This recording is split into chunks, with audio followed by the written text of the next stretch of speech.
Oh, ikaw pala, Owing. Kumusta? Bakit ngayon ka lang nakapunta? May ginawa ka pang iba? Napagod lang yata ako kagabi kaya napasarap yung tulog ko. Ikaw ba? Bakit ngayon ka lang nakababa? Tsaka ano yan? Almusal pa lang ba yan? Oo eh. Alam mo namang mabagal akong kumilos kaya ngayon lang natapos. Bakit nga? Hindi ka ba pinagluto ni Aling Ason bago umalis? O baka naman hindi siya umuwi?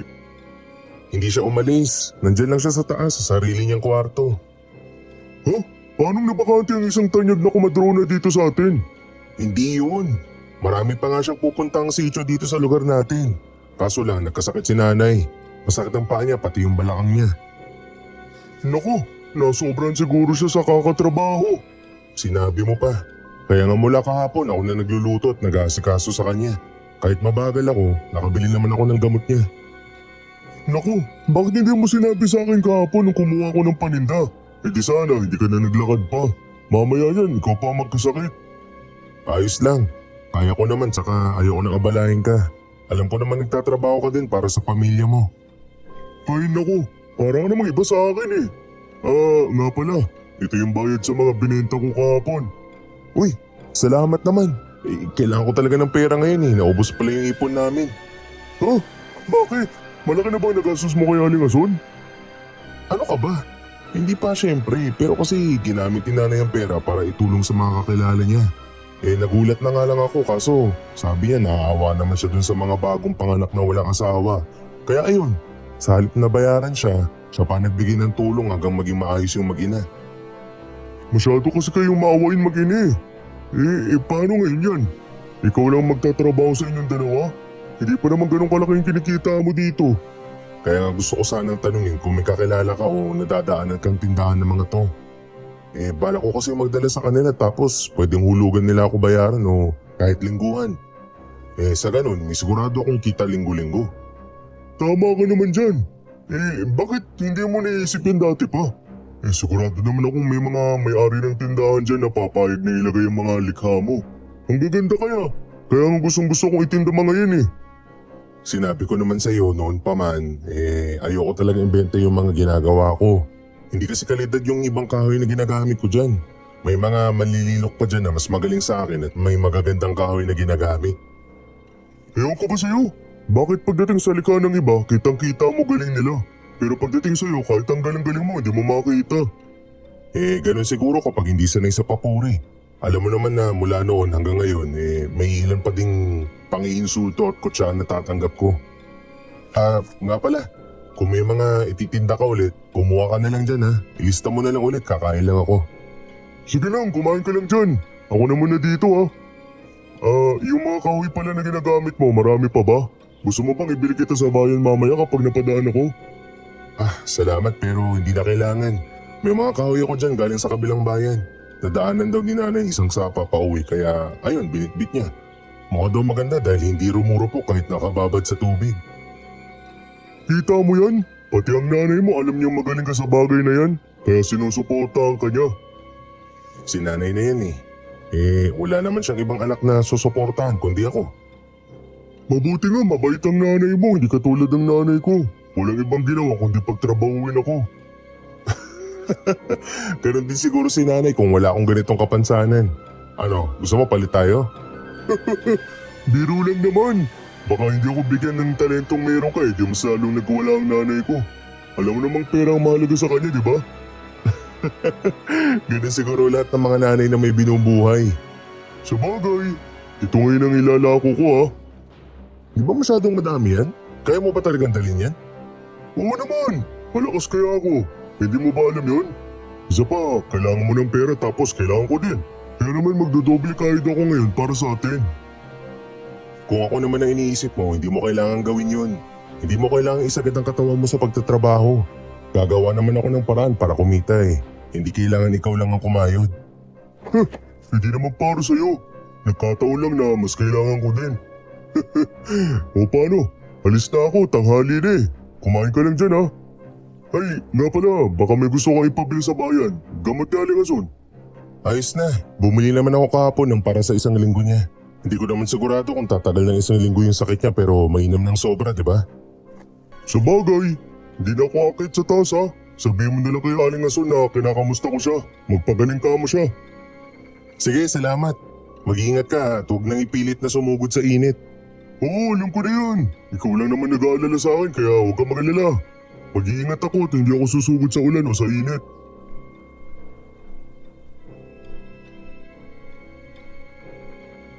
Nagmamadaling umalis si Oweng sa silong ng bahay namin. Gawa sa kahoy ang bahay namin, pero mataas ito. Pinasadya ito ni nanay noong malakas pa siyang kumikita sa pagpapaanak sa mga karatig baryo at sityo namin. Akala nga ng iba, mayaman kami dahil sa estilo ng bahay. Ang mga may matataas na bahay na ginagawang gawaan o garahe ang ilalim ay mga tinuturing na mayayaman sa amin. Yun nga lang, iba kami. Masipag lang talaga si nanay at gusto niya akong bigyan ng maayos na bahay. Kahit kaming dalawa lang at meron akong kapansanan, hindi niya pinaramdam sa akin na may kulang sa buhay ko. Naging abala ako buong maghapon sa paghahanda ng pagkain at gamot ni nanay.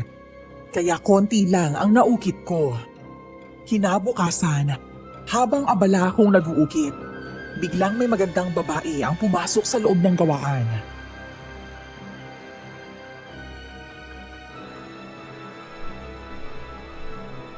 Magandang araw po. Ako nga po pala si Ipeng. Mamili lang po kayo ng magugustuhan nyo. Murang-mura lang po lahat yan. Ikaw bang may-ari nito? Hindi po. Yung nanay ko po ang may-ari, ako lang po ang gumagawa. Kung ganon, pwede ba akong magpagawa sa inyo? Opo naman. Yun nga lang po, medyo matagal lang aabutin. Kung ayos lang po sa inyo yung maghintay, magagawa po ang gusto nyo. Ilang araw naman? Mga 3 hanggang 1 linggo po. Hindi ba pwedeng mas mabilis? Sa totoo lang po, kung meron kaming kahoy na gusto nyong iukit ko, mas madali po magagawa. Pero kung mahirap mahanap, siguradong aabutin tayo ng 1 linggo. Ganun lang po ang kaya kong ibigay na palugit. Lalo na po at mag-isa lang po ako sa lahat mula sa pagproseso ng kahoy hanggang sa pagpapakinis. Ito ang disenyo na gusto ko. Kaya mo ba itong gawin? Patingin nga po. Naku, para saan po yung ganitong uri ng santo? Para po ba to sa simbahan? Hindi. Sa totoo lang po, pinagbawalan akong gumawa ng santo ganitong disenyo na hindi mula sa magandang uri ng kahoy. Ang kahoy na kailangan po dito ay galing pa sa bundok. Hindi ko po magagawa to, pasensya na po. Ano? Bakit mo naman ako tinatanggihan? Hindi mo ba magagawa ng paraan, ha?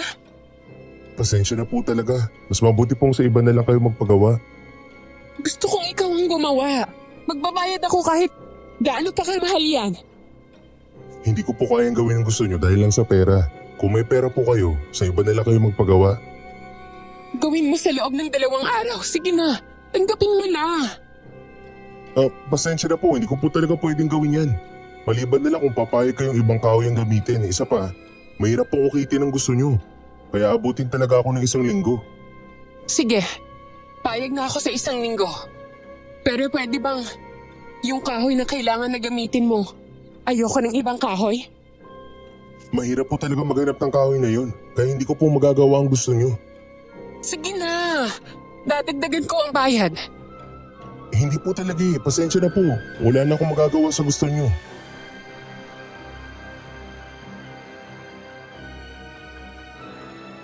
Naupo ako sa lamesa at nagsimulang umukit. Ang magandang babae naman ay nag-ikot-ikot at tumingin sa mga gawa kong nakadisplay sa paligid. Patuloy niya pa rin akong kinukumbinsi, pero hindi ko talaga pwedeng gawin ang gusto niya. Sagrado ang disenyo at pati ang kahoy na dapat gamitin doon ay mamahalin at makikita lamang sa bundok.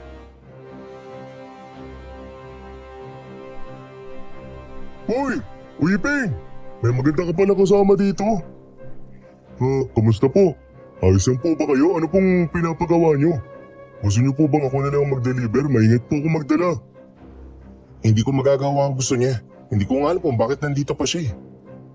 Teka naman sandali. Bakit ka naman nagsusungit dyan? Ang kulit kasi ng ahali na yan eh. Kanina pa niya ako kinukulit na gawin ang gusto niya.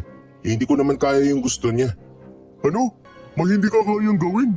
Aba, himala naman yata yun. Pasensya na pero hindi ako aalis dito hanggat hindi ka pumayag na gawin ang gusto ko. Sandali lang po, magandang binibini. Kakausapin ko lang po kaibigan kong yan. Alamin ko ang problema. Halika nga dito. Ano ba kasing problema at ayaw mong tanggapin ang gusto niya, ha? Hindi mo ko makukumbinse na gawin yun, kaya tigilan mo na ako. Bakit nga? Ano bang problema, ha? Sagrado yung gusto niyang gawin ko. Ha? Anong sagrado ba ang sinasabi mo dyan? Sagradong krus ang gusto niya. Alam mo namang gumagawa lang ako ng revolta at tumatanggap ng krus kung taong simbahan o pare yung nagpapagawa. Bawal hawakan ng isang ordinaryong tao ang ganun. Ano? Hindi ba siya taong simbahan? Baka naman madre siya, di ba? Bukod sa hindi niya sinabi kung ano siya, hindi ko rin alam. Kung pagbabasayan ng itsura niya, masasabi kong hindi siya galing simbahan. Bakit hindi natin siya tanungin? Sobra naman kung huhusgahan lang natin siya base sa itsura. Hindi mo ba alam na kawalang gala kung magtatanong ka ng ganun? Paano kung taong simbahan nga siya, nabastos natin siya? Bakit? Hindi ba nakakabastos din naman ang pagtanggi mo sa kanya? Hindi nakakabastos yun. Profesionalismo ang tawag dun. May mga bagay na hindi kayang gawin ng isang eskultor at dapat niyang respetuhin yun. Ganon? Ay naku, sayang naman. Nagbabayad na nga siya ng malaki pero gusto niya matapos agad. Sinabi ko na kaya kong tapusin sa loob ng 1 linggo pero gagamitin ko ang kahoy na meron dito. Ayaw niya rin. Ibig sabihin lang, sagrado nga yun. Anong kahoy? Baka naman makahanap ako. Makakahanap nga tayo ng kahoy pero hindi natin pwedeng gawin. Ano ka ba? Uulit na naman ba ako sa paliwanag? Ay, ewan ko sa'yo. Baka yun yung sagot sa pinoproblema mo kanina. Hindi ba nagbabayad nga siya ng malaki? Paano kung isa palang problema yan? Paano kung gamitin niyo kung saan yung sagradong krus at sugurin tayo dito ng taong simbahan? Mag-isip ka nga. Ayoko na madagdagan pa yung problema ko. Isa pa, mabilisan ang gusto niya. Alam mo namang may inaalagaan ako, di ba? Oo na, sige na.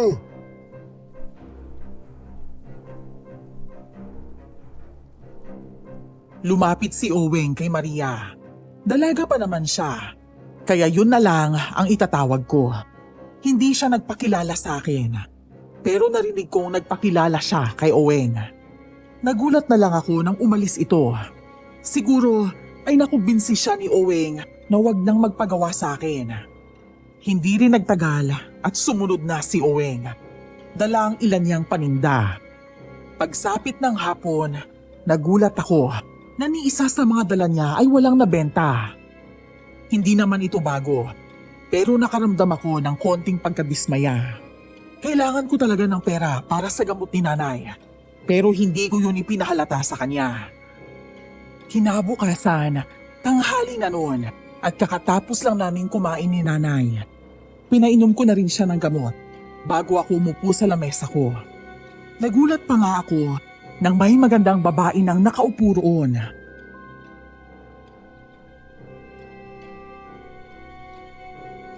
Bakit hindi ka nagsasarado? Sadya bang nakabukas lang to para sa lahat? Hindi ka ba nanakawan dito, ha? Hindi naman po. Ang mga tao rito ay may kanya-kanyang disenyo sa kanilang bahay. Bigay yun ni nanay nung nagsimula pa lang ako. Kaya walang maglalakas loob na manguha. Paano kung may kumuha at balak nilang ibenta, ha? Wala namang problema yun. Hindi konsensya ko ang magdadala nun. Bakit ganyan ka nalang katiwala sa mga tao dito? Pero hindi man lang magtiwala sa akin. Wala naman akong gagawing masama sa krus na ipapagawa ko, ha? Sabi ko na nga ba hindi ka nagpapagawa dahil lang gusto mo yun. May paggagamitan ka. Sabihin mo nga sa akin, saan mo gustong gamitin yun? Ayokong sabihin sa'yo ang eksaktong paggagamitan ko. Pero pangako, hindi ko yun gagamitin sa masama. Kung yun ang nasa isip mo. Sige, pwede kitang gawan. Pero hindi kalidad na kahoy ang gagamitin ko dahil wala ako nun. Nako, hindi pwede.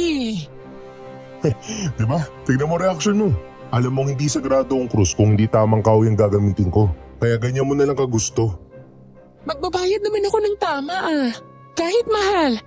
Gawin mo lang ng kalidad ng krus na yon. Ilang beses ko bang sasabihin sa'yo, Ali, na hindi ako nagpapadala sa pera nyo? Nakainsulto na po ah. Pasensya na. Huwag ka na magalit. Hindi naman po ako nagagalit. Saka ano, hindi ako alin, oh. Hindi naman siguro nagkakalayo ang edad natin. Maganda rin ako. Kaya paano mo ako nagtatrato ng ganyan, ha? Pasensya na po, nagiging magalang naman ako. Pero nagiging makulit na kayo eh. Kung gaano kaikli tong kaliwang pa ako, ganun din kaikli ang pasensya ko. Lalo na sa parang batang mangulit. Sige, ganito na lang. Lahat ng gawa mo dito na nakatambak, ilalako ko. O iaalok ko sa mga ibang mga tindahan. Kapag nakabenta ako ng mas malaki, papayag kang gawin ang gusto ko. Hindi na nga perang inalok nyo pero sa huli ganun pa rin. Hindi ako naglililok para sa pera. Ano ba naman yan? Paano ba kita ko kumbinsihin na hindi ako masamang tao ha? Na hindi ko naman gagamitin sa kasama ng pinapagawa ko sa'yo. Sige po, ganito na lang. Saan nyo gagamitin ang Sagradong Krus? Ano?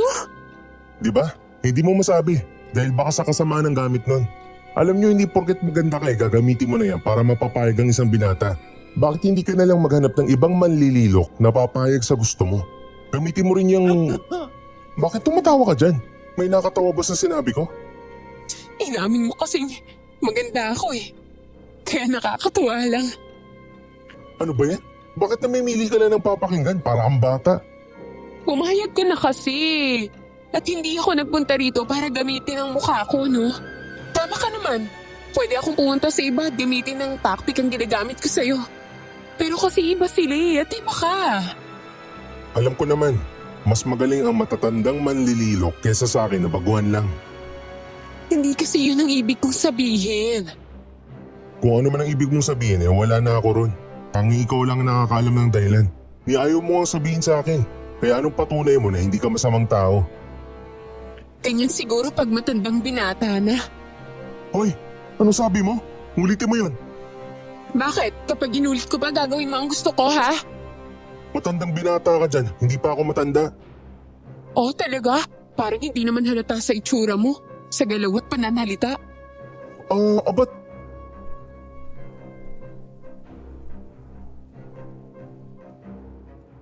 Naiwan ako sa ere. Sasabihin ko na tuluyan na siyang lumabas at lumakad palayo sa bahay. Napahinga na lang ako ng malalim at naglakad papunta sa salamin. Kahit maiksi ang isang paa ko at madalas akong kutsain dahil dito, hindi naman ako nalalait dahil sa itsura ko at alam ko yun. Kaya paano niya nasasabing mukha na akong matanda? Hindi ba malinaw na pangiinsulto yun? Naabutan ako ni Oweng sa ganoong itsura. Kaya naman inabot niya na lang ang bayad sa nabenta niya at umalis na. May mga presyo kasi ako para sa mga obra ko. At pinapatungan niya na lang yun para may tubo siya na siyang magiging kita niya. Kaya naman madalas pera ko na lang ang inaabot niya. Kahit kailangan niya ng pera, hindi niya tinatanggap ang minsang pasobra o pasasalamat ko lang sa kanya. Iniisip niya kasi na ito lang ang pinagkakakitaan ko. Kinagabihan, tuwang-tuwa siyang pumunta sa amin.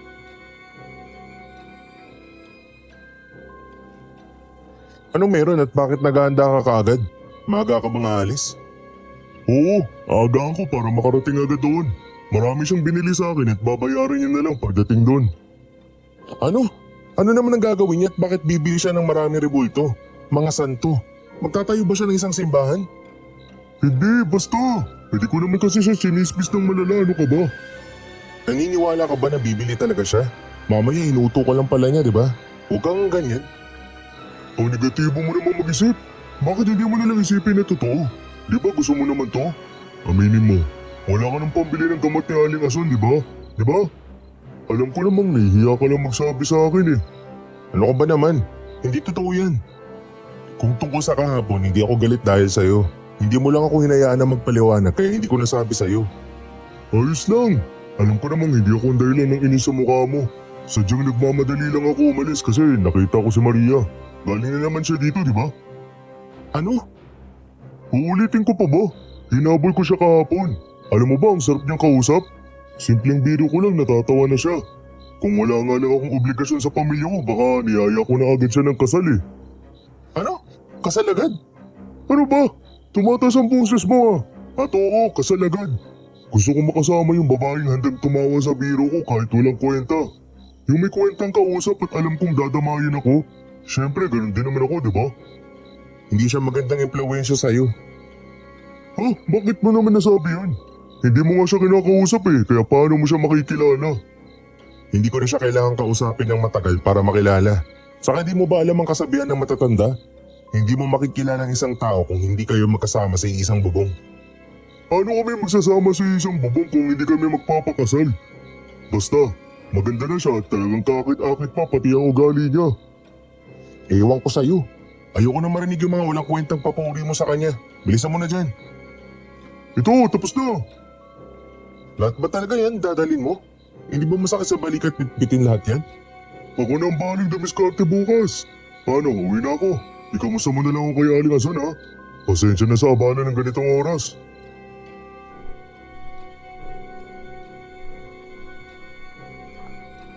Masayang umalis si Oweng sa harapan ko. Kahit nagtataka, hinayaan ko na lang. Matalino naman kasi siyang tao. Yun nga lang, hindi siya nagtapos ng kanyang pag-aaral. Maaga kasi siyang nagtrabaho para makatulong sa mga magulang niya. Kaya mula noon, palagi na siyang hinahanapan ng pera ng kanyang ina. Ang sabi niya noon, mas malaki ang kinikita niya sa paglalako ng mga gawa ko. Nakakapasyal din siya sa iba't ibang baryo, kaya natutuwa siya sa ganoong trabaho. Siya na ang naging katuwang ko, kaya mas sinisipagan at ginagandahan ko ang bawat obra na natatapos ko.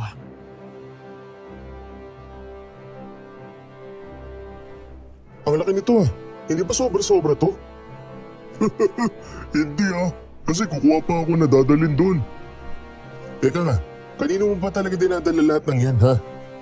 Kanino pa? Hindi kay Maria. Ano? Si Maria, yung babae nagpupumilit gumawa ng Sagradong Krus. Oo, sa kanya nga. Alam mo ba, may pinagawa siyang maliit na kubo. Malagi daw siyang pinagkakamalang aswang kaya naman gusto niyang tambakan ng santo at mga rebulto yun. Ano? Galing ka na sa kubong sinasabi niya? Oo naman. Doon ko nga dinala yung mga kinuha ko kanina eh. Binayaran naman niya ako ng tama. Saka, hindi ka na niya kukumbinsin pa. Bahala ka na daw sa buhay mo. Teka nga sandali. Ano ba talagang babaeng yan at paanong mapagkakamalan siyang aswang? Masyado siyang maganda kung ganun. Mabuti naman at inamin mo na din. Inamin na ano? Na maganda siya. Ah, nga pala. Isa siyang manggagamot. Hindi pa siya ganun kagaling kaya nag-aaral pa siya ng mabuti. Hindi siya palaging lumalabas kaya akala ng mga tao aswang siya. Ah, kaya pala ang puti niya. Oo, sobrang galing din ng nanay niya kaso wala na. Pinatay daw eh. Pero hindi naman niya kinukwento sa akin kung paano at bakit. Magaling siyang manggagamot? Oo nga, ulit-ulit ka naman. Pwede bang tumawag ka ng kulong-kulong at maiwan ka dito? Ako na lang magdadala niyan sa kanya. Oh, pero bakit? Anong gagawin mo? Babawiin mo ba yung mga dinala ko doon? Hindi ko gagawin yun, basta sundin mo na lang ako. Kung ayaw mo, ako na lang tatawag. Sandali lang, ako na! Mabilis na tumakbo si Oweng paalis. Kulong-kulong lang ang meron dito na binabayaran para ihatid kami sa aming pupuntahan. Hindi naman nagtagal ay dumating na din ito kasama siya. Nang maipaliwanag niya ang address, isinakay na namin ang mga dadalhin. Binilin ko naman sa kanya si nanay at pabantayan na lang sandali. Pagdating ko doon, maayos na nakalagay sa paligid ng bahay kubo niya ang mga gawa ko. Mukhang nagpagawa pa siya ng patungan nito. Kitang-kita din na luma na ang kubo niya at madaming dahon ang nakasabit na para bang pinapatuyo ito. Kumatok ako habang ang nagmamaneho ng kulong-kulong ay ibinaba ang dala namin.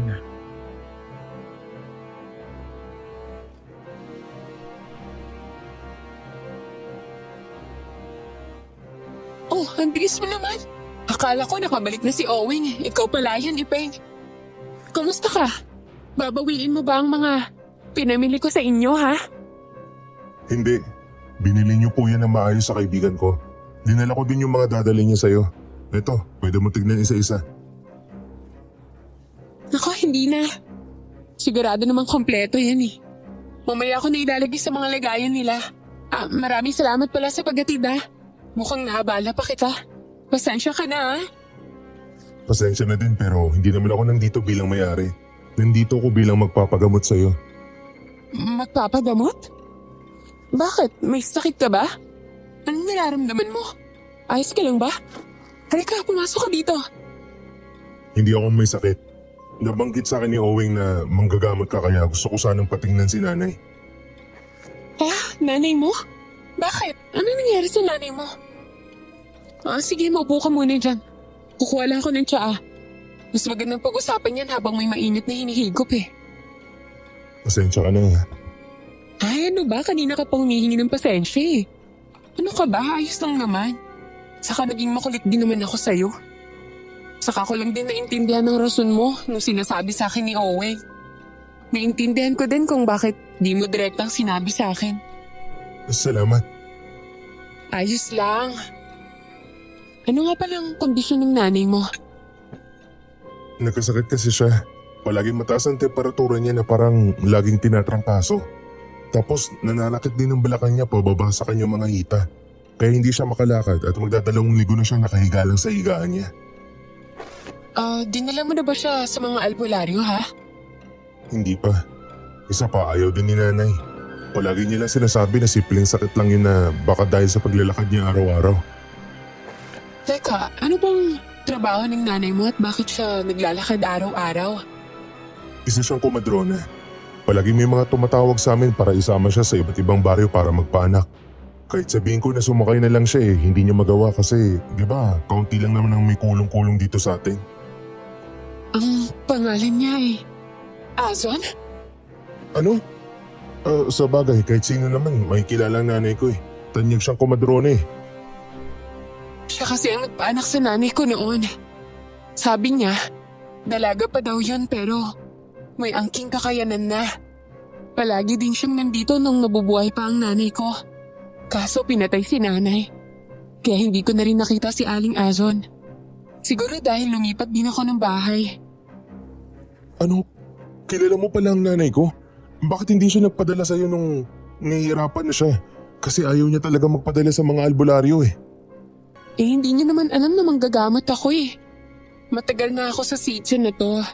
Pero hindi ako lumalabas kaya napagkakamalan akong aswang. Nasabi nga sa akin ni Owen ang pinagdaanan mo. Kaya gusto mo ng rebulto. At kaya rin siguro gusto mo din ang Sagradong Krus. Tama. Gusto kong makita si Aling Azon bago ko siya gamutin. Talaga? Salamat Hindi ko na kasi talaga alam ang gagawin Ay naku, saka ka na magpasalamat kapag napagaling ko na siya. Ako, gagawin ko ang gusto mong krus. Ano? Akala ko ba sagrado yun at mahirap mahanap ang kahoy ha? Malaking binayad mo kaya pwede ako magpahanap. Isa pa, napatunayan ko ng mabuti kang tao kaya naman sigurado kong hindi mo gagamitin sa kasamaan ng Sagradong Krus na yun. Siguro nga may malalim ka lang na dahilan na hindi mo masabi. Hindi na kailangan. Ayos lang yun. Saka hindi naman sigurado kung mapapagaling ko ang nanay mo mamaya niyan. Baka mapasama ko pa lang siya. Pero hindi mababago nun na mabuti kayong tao ng iyong ina. Hindi kasi may ikipagkaibigan ng nanay ko sa masasamang tao. Ay, ikaw talaga? Bakit pakiramdam ko binubola mo ako? Pakaramdam mo lang yun. Pero nagsasabi ako ng totoo. Bihira na magkaroon ng magandang mukha at magandang personalidad. Ikaw talaga? Tama na nga yan. Kapag napagaling ko ang nanay mo, saka mo na lang gawin ng krus. Gusto ko, yung kuhang-kuhang ang ginuhit ko. May mga detalye yun nakakaiba Habang ginagamot mo si nanay, gagawin ko na yun. Patingin ako ng design yung ginuhit mo. Idadagdag ko yung maliliit na detalye ang nilagay mo. Teka lang sandali. Kunin ka lang. Lumago ka na lang muna dyan ng tsaa. Lumalamig na yata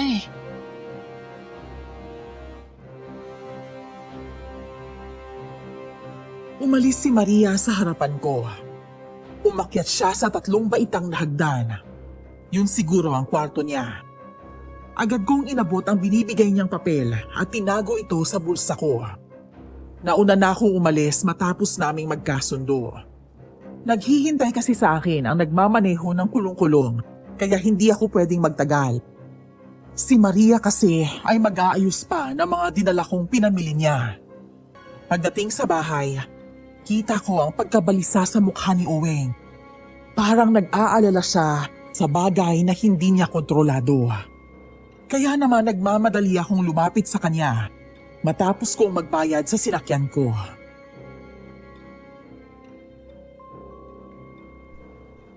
Ano nangyari? Bakit ganyan ang itsura mo?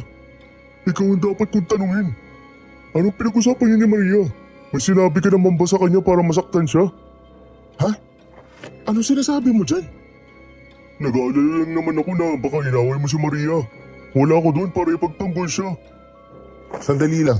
Ako ang matalik mong kaibigan kaya paanong siya ang kakampihan mo? Hindi ba dapat kilala mo na ako? Kaya nga ako nag-aalala kasi kilala kita. Sira. Hindi ko alam kung matatawa ako o may insulto sa sinabi mo eh. Oh, ito yung binayad pa niya sa paghatid ko. Ayaw akong tanggapin pero nagpumilit siya. Nakuha ko na yung komisyon ko sa lahat. Sa'yo na lahat yan. Eh di hati na lang natin to. Malaki na yung binigay mo kanina eh. Hindi na. Kapag may pera sa akin, hihingin lang ni nanay lahat. Magsasabi na lang ako kung magkukulang. Siguraduhin mo magsasabi ka ha? Oo nga. O sige, umalis ka na at punta mo na si Maria. Alamin mo kung inaway ko na naman ba siya. Baka bukas na lang. Pagod na ako eh. Oh, bakit? Akala ko ba nag-aalala ka sa kanya? Nag-aalala nga ako pero sa mukha at itsura mo naman mukhang hindi mo siya sinaktan. Talaga lang ha? Eh baka kaya sinabi mo kanina? Nag-aalala lang naman ako. Sige na, uwi na ako nang makabili na ng pang-ulam sila nanay. Sige, salamat sa matyagang pagtitinda.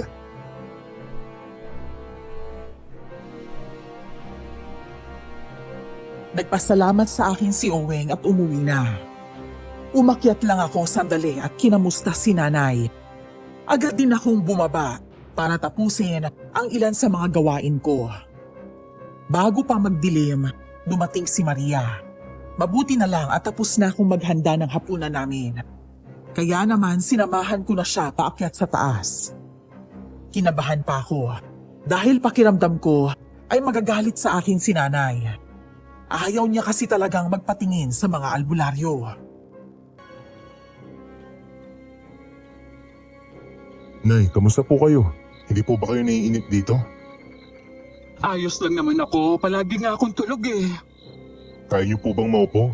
Ihahain ko na po yung pagkain niyo. Sige. Alalayan mo lang ako dito sandali. Ayan. Ay, ang sakit talaga ng likod ko. Oh, teka. May kasama ka? Yan ba ang kasintahan mo? Hindi ba masyado siyang maganda para sa'yo? Ang dami niyo naman po agad nasabi. Hindi ko po siya kasintahan. At opo, pangit ang anak niyo. Ikaw talaga. Hindi ka naman pangit. May mas gwapo nga lang talaga sa'yo. Halika po dito. Pumasok ka po at ipapakilala kita kay nanay. Ano ka ba? Masyado ka namang magalang sa akin. Magandang gabi po. Kumusta po kayo? Mana po? Ay, napakagalang mo naman. Ayos naman ako. Teka, kung hindi ka kasintahan ni Ipeng, bakit ka narito? Huwag mo sabihin buntis ka. Ikaw naman, Ipeng, may sakit na nga ang nanay mo. Nay naman, kung ano-ano po agad yung tinatanong niyo. Hayaan niyo pong magpakilala siya sa inyo. Naku, pasensya ka na. Alam mo namang sanay ako makipag-usap sa mga tao. Kaya medyo sabik ako kasi 3 linggo na yata akong nakaratay dito. Kaya naman po pala. Ganun na lang ang pag-aalala ng anak niya sa inyo. Ako nga po pala si Maria. Anak po ako ng babaeng pinanganak niyo nung dalaga pa po kayo. Kung matatandaan niyo pa po. Ano? Ikaw na pala yan? Bakit hindi mo na kita nakilala? At oo, natatandaan ko pa ang nanay mo lang ang pinaanak ko ng kabataan ko. Siya din na nagsabi sa akin na magaling daw ang kamay ko. Hindi pa nga ako naniwala sa kanya pero nung pinapalaki ko si Ipe, kailangan kong kumayod. Kaya naman po pala eh. Nung lumalaki po ako, hindi ko na po kayo nakikitang bumibisita sa amin eh. Yun ba? Kasi naman magaling ang nanay mo. Mula nung tiningnan niya ako at binigyan ng pangontra, mas naging malakas ako. Kaso, noong bumalik ako sa bahay niyo nung nanghina ang binigay niya, sinabi ng mga tao doon na patay na nga raw siya. At ikaw nga raw hindi na mahagilap kung nasaan. Sumama po kasi ako sa tatay ko. Tapos nagkasakit din po siya at kinakailangan ko pong pag-aralan ng panggagamot. Medyo maalam na po ako, pero nagpaalam na din po siya. Kaya naman po, mag-isa na lang po ako sa buhay ngayon. Ano?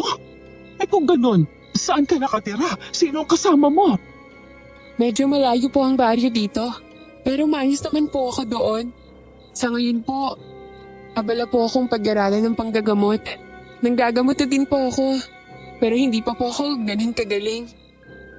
Kaya nga po siya nandito para tignan kayo. Nag-aalala po talaga ako sa kalagayan nyo. Ayaw nyo naman po magpadala sa ibang albularyo. Kaya mas mainam na po kung sa kakilala nyo. Hindi pa po siya ganun kagaling pero siguradong maalam naman po siya. Ikaw talagang bata ka. Hindi mo muna sinabi sa akin ang plano mo. Masyado kang pasaway. Pasensya na po, Nay. Ang mahalaga ngayon mabait naman ang titingin sa inyo. At babae pa. Oo na, sige na. Pero kumain na muna tayo. Maria, sumabay ka na lang sa amin ha. Pero dito sa loob ng kwarto kami kakain. Medyo nahihirapan kasi ang mga paa kong maglakad. Ako, ayos lang naman po. Mukhang masarap naman po ang niluto ni Ipeng. Kaya hindi po ako tatanggi.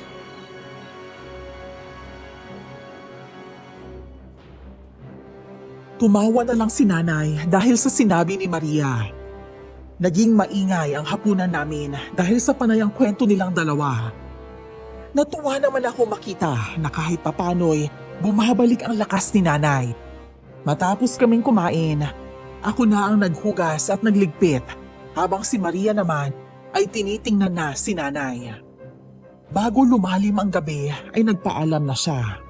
Hinilot niya lang si nanay at aalamin pa daw niya kung ano ang ugat ng sakit niya. Kaya naman hinatid ko lang siya sa labasan. Sa kwarto na din ni nanay ako natulog. Ang gusto kasi ni Maria ay bantayan kong maigi si nanay lalo na sa gabi. Hindi naman niya sinabi sa akin ang buong detalye, pero sumunod na lang ako. Habang lumalalim ang tulog ko, nakarinig ako ng matinding kaluskusan sa kisame. Naramdaman ko din ang pagkurot ni nanay, kaya naman umupo ako at kinamusta siya.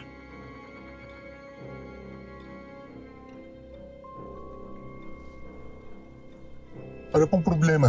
May nararamdaman po ba kayo? Saan masakit? Wala naman ako nararamdamang kakaiba. Medyo nahihirapan lang akong matulog sa gabi. Dahil dyan, Dahil saan po? yung maingay na mga daga. Magdamag silang ganyan. Palagi silang nag-iingay sa kisame tuwing gabi. Hindi mo ba naririnig? Naririnig ko naman po pero ganun po ba sila kaingay? Bakit hindi niyo po sinabi sa akin kaagad? Hindi sana pinahuli ko sila. Ano ka ba? Hindi natin pwede saktan ng mga mababait. Gumaganti sila at makamamaya niyan, sirain nila ang mga gawa mo. Pero wala pa naman po silang nasisira sa mga obra ko eh. Ay mabuti naman kung ganun, kaya wag mong subukang saktan ng mga yan.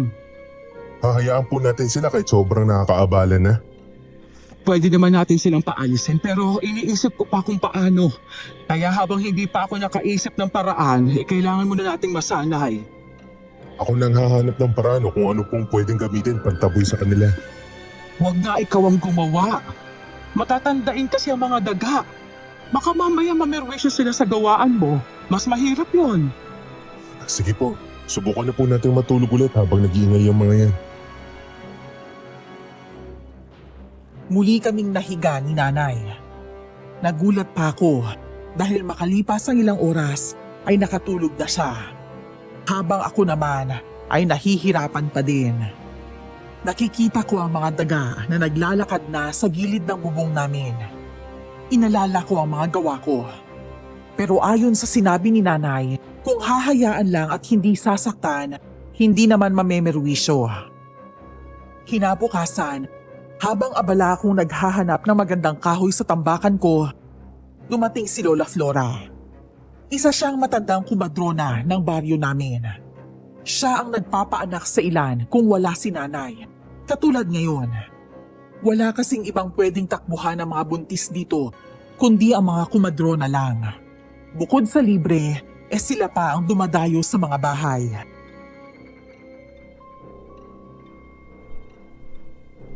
Magandang araw po, Lola Flora. Mano po? Kamusta po kayo? Ayos lang naman. Ikaw ba, ikaw gusta? Nasaan ang nanay mo? Kamusta na siya? Ayos lang naman po siya. Bakit po? May problema po ba? Wala naman. Ilang araw ko na kasing hindi nakikita ang nanay mo, kaya akala ko naman may sakit siya. Huwag po kayong mag-alala. Ayos lang naman po si nanay. Kung ganon, nasaan siya ngayon? Hindi ko kasi nababalita ang nagpapaanak siya nitong mga nakaraan. Madalas kasi ako ang tinatawag ng mga yon para magpaanak. Alam mo naman kami lang ng nanay mong nagpapaanak sa mga buntis dito. Kaya kapag napapadalas na akong tinatawag, ibig sabihin nun, hindi nakakapagpaanak ang nanay mo. Ganun po ba? Baka naman po gusto lang nila na ikaw ang magpaanak. Sinasabi mo bang ayos lang ang nanay mo? Wala ba talaga siyang sakit? Opo, ayos lang po siya at walang sakit. Hindi ko lang po alam kung nasan siya ngayon pero ayos lang po siya. Umalis pala siya. Opo, kaya hindi niya po kayo mahahanap. Ganun pala. Akala ko na may nagpapahinga siya. Hindi po, kilala niyo naman po si nanay, di ba? Hindi yun nananahimik dito sa loob ng bahay. Tama ka dyan. Ay, teka lang sandali ha. Anong oras na ba? Mag-aalas 9 na po ng umaga. Naku po, ay sabi ko dadaan lang ako dito'y napatambay na. Ay aalis na muna ako ha. Pakibati na lang ako sa nanay mo. Kailangan ko na kasing umalis. Sige po, maraming salamat po sa pag-aalala niyo kay nanay.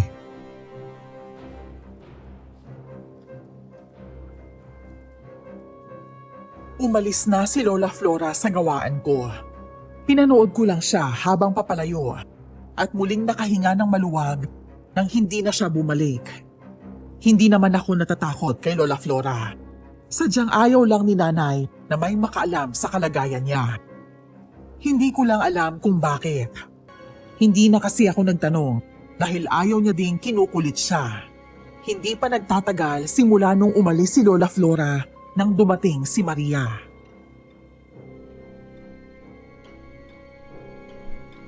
Teka, ano nangyari? May ginawa ba sa'yo yung matandang yun, ha? Ha? Simula kasi nung umalis siya, naging tulala ka dyan eh. Malayo pa lang kasi ako, nakikita ko na kayo nag-uusap. Tumatawa pa nga siya eh. Tapos nung papalapit na ako, bigla naman siyang lumabas. Tinanaw mo pa nga siya eh, pero hindi mo napansin na dumating na ako. Ah, si Lola Flora yun. Pareho sila ni nanay na komadrona. Napunta lang dito kasi kinakamusta niya si nanay. Nga pala, kumusta na si Aling Azon? Ayos lang ba siya? Sa tingin ko katulad pa din siya ng kahapon. Oh, Maria! Nandito ka pala. Pupuntahan sana kita sa inyo eh. Medyo nag-aalala kasi ako. Ano palang ginagawa mo dito? Akala ko hindi ka na makapunta dito dahil inaway ka ng kaibigan ko. Huwag ka mag-alala. Nagkasundo na kaming dalawa. Ikaw pala, bakit ngayon ka lang? Hindi ba masyadong mainit na para magsimula ka pa lang ng laro? Ay, huwag mo masyadong lalahanin ang kalagayan ko. Sayang naman ako sa init. Ang tagal ko na itong ginagawa, tsaka nandito lang ako para kamustahin si Iping. Tapos, pupunta na sana sa inyo. Naisip ko kasing hindi mo na magtrabaho eh. Aba, tama yun. Magpahinga ka muna. Hindi naman masamang magkaroon ng isang araw na pahingi. Lalo na sa'yo. Sobrang sipag mo kaya magtrabaho. Para sa pamilya, talagang kailangan magsipag. Nga pala, anong ginagawa mo dito? Kaibigan kasi ni nanay ang nanay niya. Kaya naman pumunta siya dito para kamustahin si nanay. Akala ko naman gagamutin niya si Aling Azon. Hindi ba magagamot siya? Akala ko yun ang napagkasunduan niyo. Matalino ka nga. Maiwan ko muna kayo dito ha. Akit lang ako sa taas para kamustahin si Aling Azon. Pwede ba akong sumama? Gusto ko din siyang kamustahin. Pwede bang sa susunod na lang? Kaya na lang muna natin sila ni Maria. Saka madami akong sasabihin sa'yo kaya maiwan ka na lang muna dito. Oo siya, sige. Maria, hintayin kita dito ha. Labas tayo mamaya para magmerienda. Naman, sige. Walang problema sa akin yun. Yun! Akit na ako ha.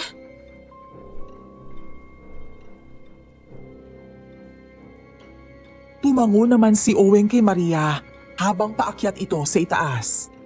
Para akong nanonood ng magnobyong mahal na mahal ang isa't isa at nagpapaalamanan. Agad ko namang tinapik ang braso ni Oweng. Nagulat pa siya, pero hindi pa din maalis ang ngiti sa kanyang mga mata. Nagtingin-tingin lang siya sa mga bagong disenyong nagawa ko. Saka ko naalala na may gusto pala akong ipabili sa kanya. Hindi naman siya nagdalawang isip na sumunod. Alam niyang siya lang ang maaasahan ko sa ganong bagay. Inuto ko din siya. Sinabi kong para kay Maria ang kahoy na yon, kaya kailangan niyang makahanap. Natawa na lang ako sa naging reaksyon niya. Matagal-tagal din mula nung umalis siya nang bumaba naman si Maria.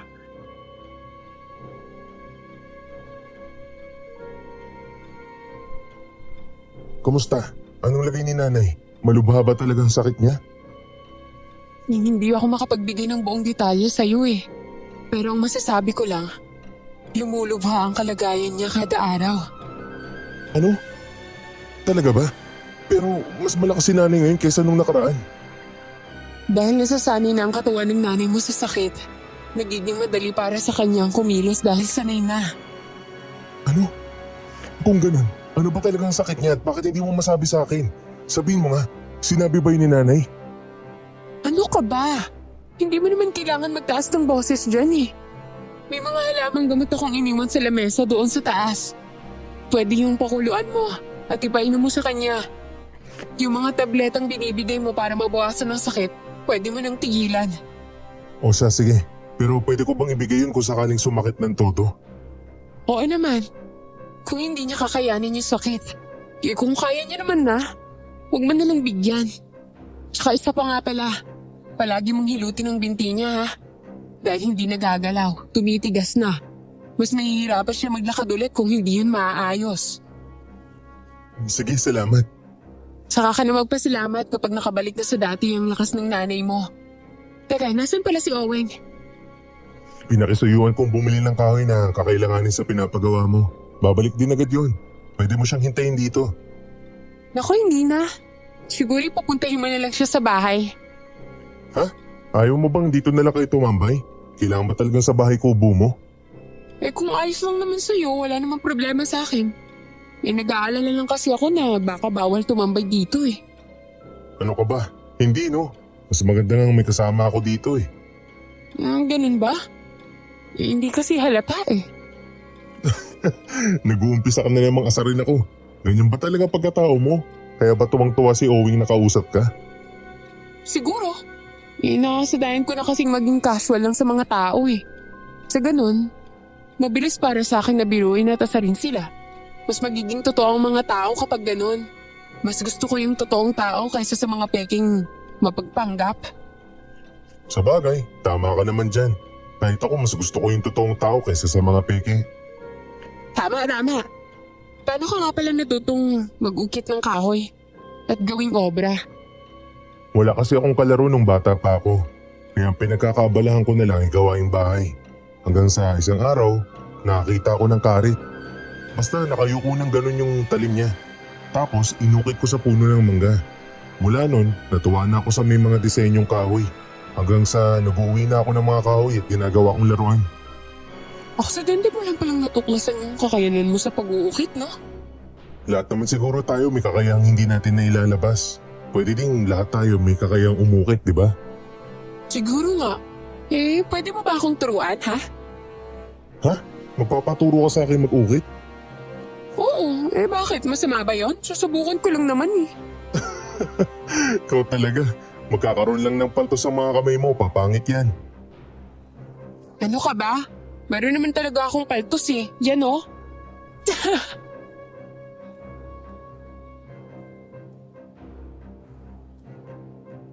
Dahil sa kakulitan ni Maria, sinubukan ko na siyang turuang mag-ukit sa kahoy. Yun nga lang, kahit anong linya ang gawin niya, pangit pa din ang kalalabasan. Kaya sa huli ay sumuko na rin siya. Hindi namin namalayan ng oras. Nagulat na lang kami nang dumating si Oweng. Dala ang kahoy na pinabili ko. Sobrang mahal niya, kahit maliit lang ito at napakaiksi. Dahil nasa kamay ko ang kailangan ko, sinimulan ko na itong ukitin. habang sina Maria at Owing naman ay nagmemeryenda. Hindi na rin nagtagal at hinatid niya ito pauwi. Dahil gabi na, kinailangan ko nang asikasuhin si nanay. Katulad ng madalas naming ginagawa, pagkakain ay nahihiga na para magpahinga. Nagkukumustahan pa kami hanggang sa makatulog. Malalim na ang tulog ko nang kalabitin ako ni nanay. Nay, bakit po? May problema po ba? Tingnan mo yon. Kakaibang ibon na nakatingin sa bintana natin. Ha? Paano naman po naging kakaibang ibon? Kanina pa kasi ako hindi makatulog. Lumalala ang ingay ng mga daga. Sinabi ko na rin yan kay Maria, kaya tutulong siya para mapaalis sa mga yon. Tapos ano pong nangyari? Bakit wala naman ako naririnig? Kasi nga nung dumapo ang ibon na yan dyan, ay biglang nataranta ang mga daga. Nagmamadali sila kaya may ibang nalaglag pa sa sahig. Eh, hindi ko nga alam bakit ang sarap pa ng tulog mo eh. Pasensya na po, Nay. Napagod po talaga ako kaya panay tulog. Ayos lang naman. Pero tingnan mo talaga ang ibon na yun, anak. Ayan o, nakakatuwa. Mukha siyang solusyon sa problema natin. Ay naku, Nay. Kaya pala ayaw niyo isaradong bintana eh. May pinapanood kayo dyan sa labas ng mga puno tapos gigisingin niyo ako. Malay niyo naman po, nagkataon lang na palis na yung mga daga nung dumating siya. Huwag niyo na lang po masyadong isipin yun. Umalis naman na po sila, di ba? Tama ka naman, pero may kakaiba talaga sa malaking ibon na yun. Hindi ka ba nagtataka? Bakit kaya hindi mo tingnan? Pasensya na po kayo, Nay. Pero sobrang pagod po talaga ako. Gusto ko pong matulog. Kayo din po, bawal sa inyo magpuyat. Tumayo ako para isarado ang bintana. Kurtina lang naman ang pansara roon para makapasok rin ang hangin. Mainit kasi kung walang natural na hangin na pumapasok sa loob ng kwarto. Buong magdamag, halos hindi ako makatulog. Binabantayan ko lang si nanay. Natatakot ako kung ano-ano na naman ang ituro at makita niya. Sa buong magdamag ay hindi ko narinig ang mga daga. Pero hindi ko pa rin magawang matulog. Kinabukasan, pagkatapos kong mag-asikaso ng pagkain, bumaba na ako. Naabutan ko si Oweng na naghihintay sa akin. Anong nangyari? Bakit parang wala kang tulog? Medyo hindi lang nakatulog ng maayos pero ayos lang naman ako. Bakit nga palang aga mo? Kasi hindi ako naglako kahapon. Kaya naisip kong bumawi ngayon. Inagaan ko na para makadami. Ano ka ba? Sinabi ko naman sa'yo na ayos lang. Hindi mo kailangan kumayod ng todo para ibenta ang mga gawa ko. Saka kakaunti na lang yan. Abala kasi ako sa paggawa ng krus ni Maria. Ayos lang naman yun. Baka nga, tapos ka na. Hindi ko pa natatapos ibenta lahat ng yan eh. Ikaw talaga. Nag-almusal ka man lang ba? Oo, maaga kasi nagluluto si nanay dahil nag-aaral din mga kapatid ko, di ba? Mabuti naman. Aisha, pumasok ka na dito sa loob. Hindi ka pumasok eh, palagi namang bukas to. Kahit na. Ano nangyari dito? Bakit ang daming sarang kahoy? Parang may mga kumagat sa isang gawa mo. Hindi ko rin alam. Sadali. Yung mga ititinda mo ngayong araw, may sira din. Naku, paano yun? Ano ibibenta natin ngayon? Anong gagawin mo sa lahat ng sirang yan? Tinatapon mo na ba ang mga ganyan? Hindi. Sinusubukan kong iremedyohan. Talaga? Hindi ba may kailangan kang gawin? Bakit hindi mo muna subukan tapusin ang ginagawa mo? Hindi naman minamadali yun. Mas kailangan maayos ang mga to para may benta ka. Halika, iakit mo rito sa lamesa ang ibang mga nasira o nakagat. Pambihira naman kasi yun. Gaano ba kalaki ang ngipin ng mga dagang yun para masira ng ganito yung mga kahoy? Para pa silang maisip. O tignan mo, lahat talaga kinagat nila ng maliliit. Sinira lang nila yung obra mo. Kaya nga eh. Sana madali lang gawa ng remedyo to. Hindi ba masisira ang buo o mag-iibang itsura ng mga santo kung gagawa mo lang ng ibang disenyo yan? Kung aalisin mo naman, hindi magpantay? Naisip ko na yan. Kaya pwedeng lumit ang santong to kapag inayos ko pa. Kailangan pantayin kasi magkabilang gilid eh. Bakit kasi hindi mo na lang lagyan ng dingding ang paligid? Yan tuloy, may mga dagang nakakapasok. Kahit saraduan ko yan, Kung nasa loob ang daga, makakapasok pa rin sila. Saka alam mo namang hindi ako naglalagay ng kasera dito, di ba? Kaya didilim ko, sasaraduan ko ang paligid. Anong balak mo ngayon? Kaya mo lang ba yung mga pesting yan na pestingin ka? Mag-iisip ako ng paraan para umalis ang mga yan. Sa ngayon, kailangan ko munang isipin kung paano ko aayusin ang mga to. Pasensya ka na kung hindi ka yata makakapagtinda ngayong araw. Ayos lang naman. Hindi mo naman ako kailangang isipin pa. Ang mahalaga ngayon ay maayos mo yan. Kung may tutulong ako, tutulong naman ako. Maraming salamat ha.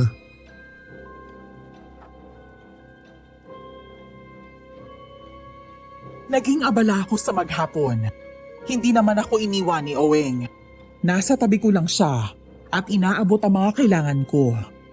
Kung tatayo pa ako at ako pa ang kukuha, mag-aaksaya kami ng oras dahil sa kabagalan ko. Habang abala kami, nagulat kami nang sumigaw si Maria at nagulat sa dinatnan niya. Kami naman ay nanonood lang sa kanya habang natataranta siya. Hindi niya siguro kami napansin sa gilid mula sa pasukan ng tao. Boybe! Oweng! Hindi na pala kayo. Eh bakit para kayong ninakawan? Ano ba to? Kalat, Inatake ng mga daga ang mga obra mo? Ito bang unang pagkakataon na umatake sila, ha? oo eh. Hindi ko pa naisip yung dahilan. Mas nakatuon ang atensyon ko sa paggawa nito. Hindi lang kasi ako umaasa sa mga obra ko eh. Nandyan ang pamilya ni Owing. Ayoko maging sila eh, walang makain dahil lang hindi makapagtinda. Ano ka ba? Ayos lang yun. May pagkain pa kami nakalaan para sa isang linggo pa. Hindi mo kailangang isipin ang kalagayan namin. Teka nga lang. May sinabi na ba sa'yo ang nanay mo, ha? Ano? Si Nanay Ason may kailangang sabihin? Oo. May mga bagay kaming napag-usapan. Ang sabi niya sa akin, hayaan ko siya. Siya mismo ang magsabi sa'yo. Kaya wala akong pinapaliwanag sa'yo kahit anong tanong mo eh. Pero sa itsura mo ngayon, mukhang wala ka pa talagang alam sa totoong nangyayari sa nanay mo eh.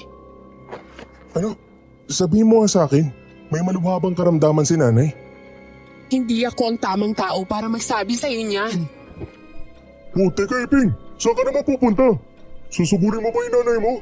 Tatanungin ko lang siya. Pwede bang dito ka muna, Owing? Babayaran ko yung araw mo, huwag kang mag-alala. Oo, sige. Magliligpit lang ako ng ilang kalat dito. Basta kapag kailangan mo ng tulong, tawagan mo ako. Tsaka huminahon ka lang ha.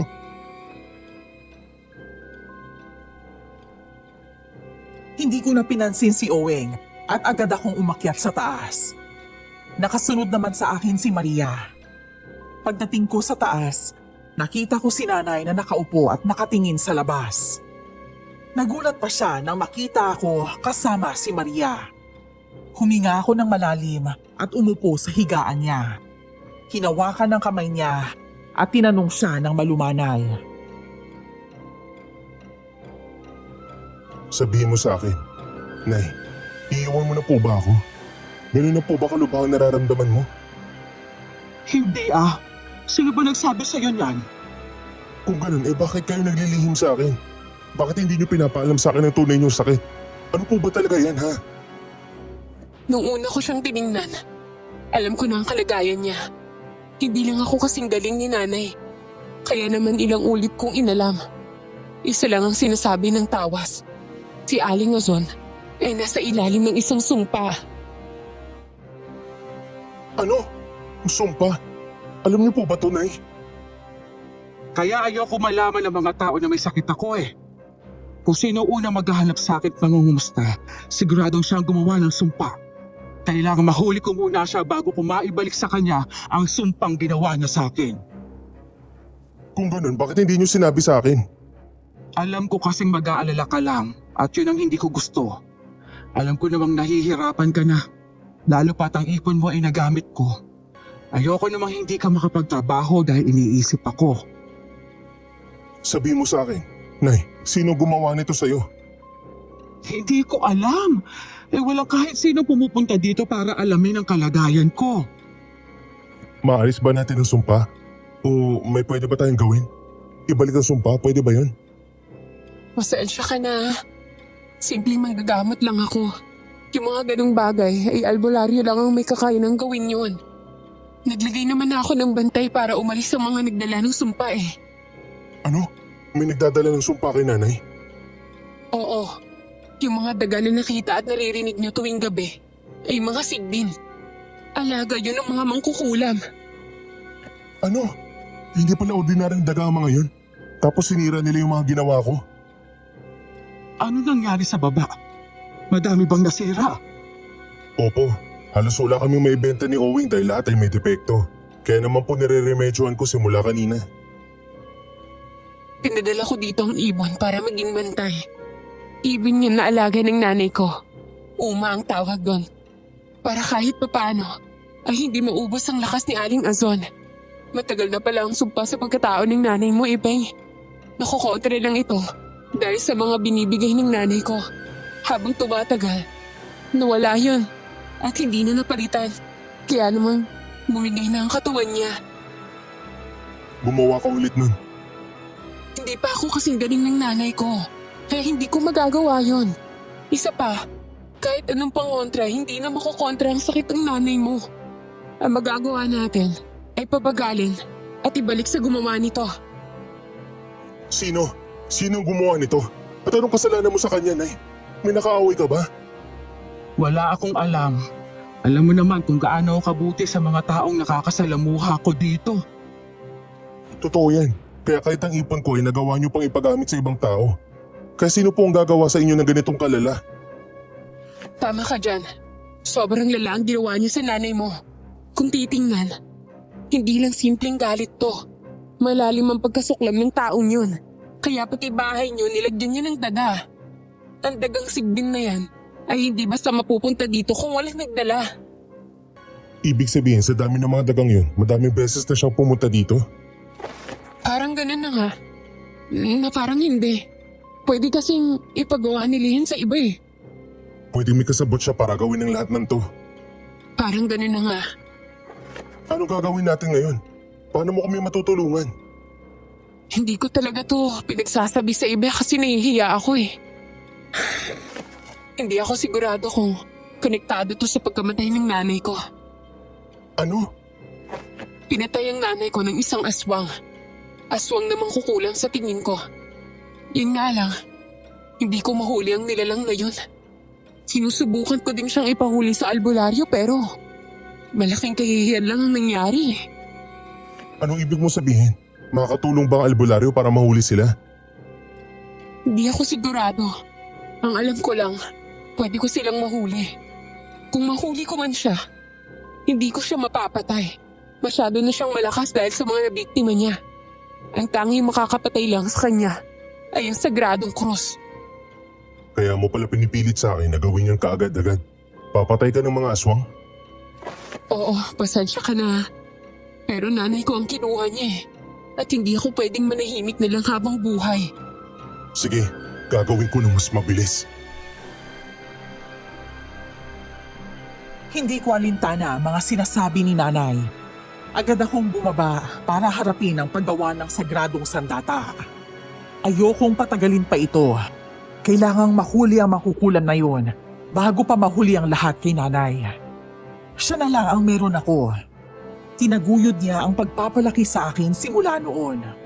Kaya hindi porket may kapansanan ako ay hahayaan ko na lang at walang gagawin. Kung ang paggawa ng sagradong krus ang makakapuksa at makakaalis ng sumpa, buong puso kong ibubuhos ang lakas ko para mapabilis. Hindi ko na malayan kung anong oras na. Mabuti na lang at tinapik ako ni Owing. Naguguluhan pa nga akong tumingin sa kanya, saka sa paligid. Laking gulat ko nang madilim na.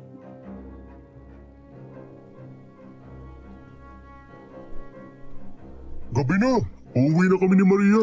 Kumain naman na si Nanay Ason. Ikaw ba? Hindi ka pa ba titigil dyan? Pwede naman yan ituloy bukas. Ha? Pasensya na. Hindi ko na malayan ng oras. Kakain pa pala si Nanay at iinom ng gamot. Huwag ka nang magmadali, baka madapa ka pa. Kumain na siya kasama namin ni Maria. Hindi ka na namin inabala kasi mukhang galit na galit ka kanina. Alam mo namang takot ako kapag gano'n ang itsura mo. Pasensya na. Ako nga dapat humingi ng paumanhin eh. Umakyat ka na sa taas, uwi na kami ni Maria. Madilim na kasi kaya kailangan ko din siyang ihatid. Pasensya na Maria, hindi ko napansin ang oras, ginabi ka na pala. Ayos lang naman. Pero hindi mo naman kailangan madaliin eh. Gumagawa naman ako ng paraan. Ha? Tungkol saan? Ano pa kasing nangyayari? Natatakot na ako ha. Wala yun, huwag mo nang isipin masyado. Sige na, umuwi na kayong dalawa.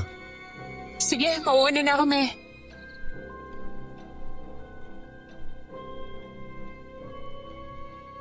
Dahan-dahan naman akong naglakad paakyat ng bahay. Medyo nakonsensya ako sa inasal ko kanina. Yun nga lang, mas nakonsensya ako sa pagtanggi ko kay Maria. May gusto siyang makuha at parang binala ko pang alisin yun sa kanya. Dagdagan pa ang paghihirap ni nanay nitong nakaraan na posibleng konektado doon. Hindi pa ako nakakalayo nang magulat ako dahil sa isang kalapit.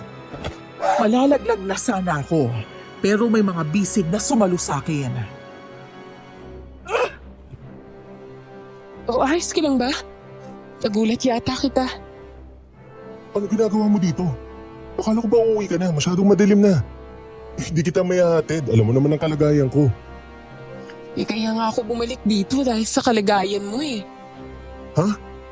Halika, umakyat muna tayo. Saka ko ipapaliwanag sa'yo. Ipeng? Maria, bakit nandito ka pa? Akala ko ba'y uuwi ka na? Pwede po ba akong makitulog? Ano? Bakit ka naman may kitulog dito? Saka ano yung dala mo? Yun yung sagradong krus na ginagawa ko, di ba? Kinuha mo ba yan doon? Oo.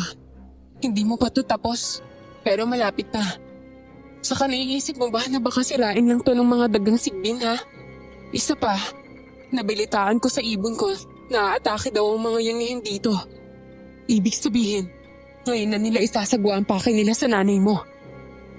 Sinasabi mo bang ngayon na nila papatayin si nanay? Hindi ako sigurado. Pero mas mainam na nandito ako kaysa magsisi sa ulit, di ba?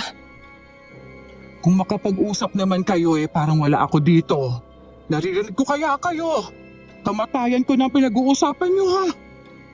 Pasensya na po. Sinasabi ko lang po kung anong nakita ng tagabantay ko. Pumapayag na ako. May pang-ukit pa ako dito para mabuo ko ang disenyo ng krus na yan. Hindi na kailangan. Dadasalan ko lang to para magamit kapag kinakailangan. Sinarado ko ang buong bahay. Ang mga bintana naming kurtina lang ang panara ay nilagyan ko ng mga tabla. Yun talaga ang panakip doon, pero masyadong mabigat, kaya hindi namin nilalagay. Si Maria naman ay nasa kwarto ko. Yung bag pala na lagi niyang dala ay mga pangontra, gamit at mga pangtawas. Natulog din siya sa tabi ni nanay, habang ako naman ay nasa mahaba pero malapad na upuan. Nakalagay ito sa tabi ng higaan ni nanay. Malalim ang tulog namin nang magsisisigaw si nanay. Nang tingnan ko siya, madami ng daga ang pilit hinihila siya paalis sa kanyang higaan. Nang tumingin ako sa paligid, nakita ko ang isang babaeng bulto. Yun nga lang, mas nagulat ako nang makitang nakadiin ang krus sa leeg nito. Hawak ito ni Maria na nasa likod niya. Sino ka? Anong kailangan mo sa nanay ko? Hindi ko akalain na nagkaroon pala kayo ng planong magkakaibigan. Anong sabi mo? Hoy! Ano to? Bakit nagtatakbo ng mga daga? Hoy! Sandali! Nandiyan ang uma.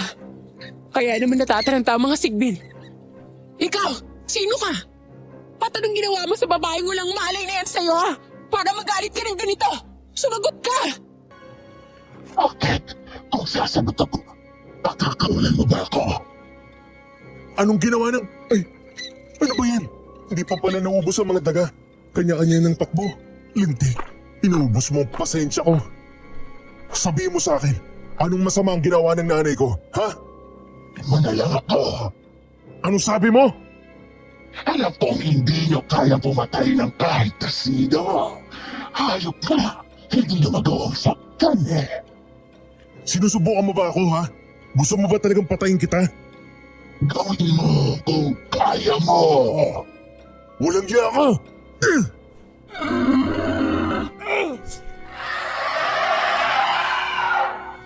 Nagulat na lang ako nang mabilis na sinaksak ni Maria ang leeg ng aswang. Sumigaw naman ito ng malakas at muling nagbago ng anyo. Mas nakakatakot ang itsura niya na may sobrang pulang mata. Napaurong naman ako para harangan si nanay. Natumba si Maria nang sumigaw ang aswang. Kaya naman, unti-unti siyang tumayo para kalabanin ng halimaw na papalapit sa amin. Kada sipa, sapak at suntok ni Maria ay napapaurong na lang ng konti ito. Huminga ng malalim si Maria. Ako naman, kahit nahihirapan, ay tumayo at sinalubong ito. Sumigaw ako at bumuelo ng malakas para suntukin ito sa mukha. Saka naman umatake din si Maria sa likuran. Muli niyang pinagsasaksak ng krus sa batok ang halimaw. Nang tumingala ito, sinaksak naman niya sa dibdib. Paulit-ulit niyang ginawa yun at unti-unti namang lumilitaw ang tao niyang anyo.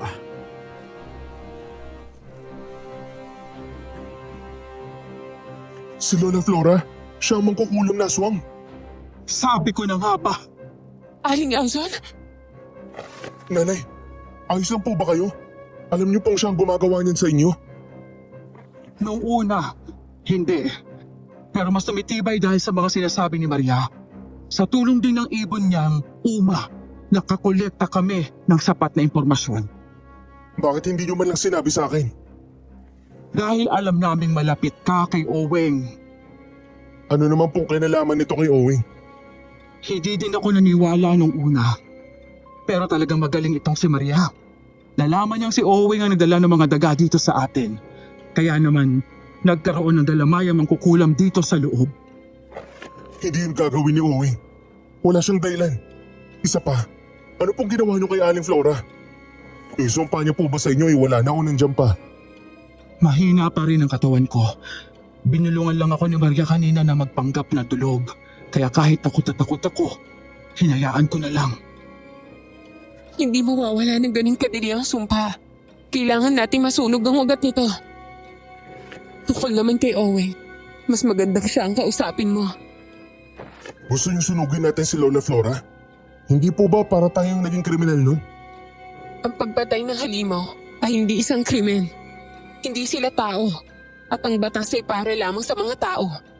Kung gusto mong mabuhay at maalis ang sumpa sa nanay mo, kailangan nating alisin ang sumpa. Matagal lang may galit sa akin si Aling Flora. Akala ko nung una wala lang. Hindi ganun kalaki. Ano po ba kasing ginawa niyo sa kanya? Dahil akong naging suki sa mga paanakan. Akong tinatawag ng mga kananayan kaysa sa kanya. Matagal na kasing may bulong-bulungan na ninanakaw niya ang kaluluwa ng mga batang sanggol na lalaki sa mga naipasisilang niya. Isang aswang na pugot kasi at mangkukulam si Aling Flora. Lahat ng pipigil sa kanya ay papatayin niya. Madami ng bagay ang ginamit ng nanay ko para mapatay siya. Pero sa huli, hindi siya naggalaw. Ang kuras na gawa sa puno ng sandal at ginapitan ng tawas ang siyang magandang pangontra sa kanya. Kahit anong galaw niya, may hirapan siya kapag nakadikit ito sa balat niya. Ngayon mas naiintindihan ko na. Humihingi ako ng tawad dahil sa mga maling nasabi ko. Kung hindi alam ang buong kwento, kahit sino naman ganun ang magiging reaksyon at desisyon. Naiintindihan ko naman lahat yon.